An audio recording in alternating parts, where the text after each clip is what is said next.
Sahabat Komsos yang terkasih, dalam bacaan Injil hari ini, Yesus memberikan sebuah perumpamaan tentang uang mina yang mengandung pesan penting, yaitu sebuah undangan bagi kita untuk melihat kembali bagaimana kita memanfaatkan segala anugerah dan kesempatan yang Tuhan percayakan dalam hidup kita.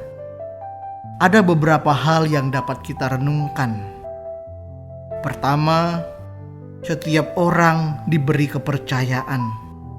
Diceritakan dalam Injil bahwa setiap hamba mendapat mina dari tuannya dengan jumlah yang berbeda-beda. Ini menunjukkan kepada kita bahwa Tuhan memberikan rahmat dan kepercayaan kepada setiap orang yang harus digunakan dan dikembangkan. Kedua, kesetiaan lebih penting daripada hasil besar. Tuhan tidak menuntut kita untuk bisa menghasilkan hal yang besar dari rahmat yang Ia berikan, melainkan meminta kepada kita untuk setia mengembangkannya, sehingga rahmat itu dapat berguna tidak hanya untuk diri sendiri, tetapi juga bagi sesama.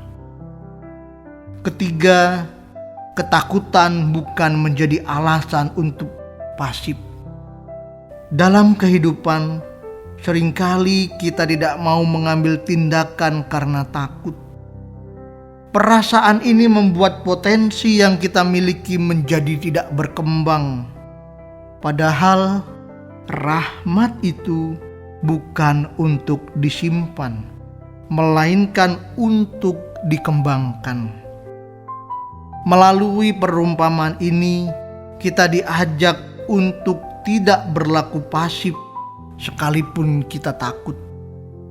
Selalu berikan tindakan supaya rahmat Tuhan yang ada dalam diri kita berkembang secara maksimal. Sahabat Komsos yang terkasih, perumpamaan ini adalah pengingat bagi kita untuk tidak hanya menyimpan rahmat Tuhan, namun mengembangkannya. Tuhan telah mempercayakan banyak hal dalam hidup kita, baik itu besar maupun kecil.